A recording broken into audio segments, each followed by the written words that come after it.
Sa ating lahat, kumusta? I hope nasa mabuti po kayong kalagayan. Saan mang dako kayo ng mundo naroroon. So, kita po natin na napakaganda ng tahanan ni Ekay na ipinagkaloob po sa kanya ng kanyang mga sponsors. Yung iba ay nagtulong-tulong para mabuo nga po ito.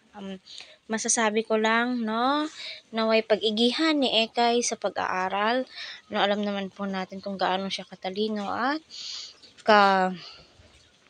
talented, Kaya, gayon pa man, naway patuloy po natin silang suportahan, at lalong-lalo na po si Kalinga Prab, Kuya Val, wag po natin skip ang kanilang ads para sa ganun po ay marami pa pong kababayan po natin ang kanilang matulungan sa hirap pa naman po ng buhay, So, hindi nga po basta-basta ang bahay ni Ekay, kasi color roof, concrete, So, pinagkakatiwalaan pa rin po siya ng kanyang mga sponsor kahit na nagdesisyon po siya, So, tayo ay may kanya-kanyang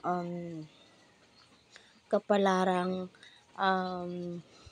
tinatahak, Kaya, gayon pa man, respetuhin po natin at kita naman po natin, kung gaano sila ka-thankful, wala naman po tayong maririnig na mga salita against sa kanila, against sa Kalingap, until istikom pa rin po ang kanilang bibig patungkol nga po dito.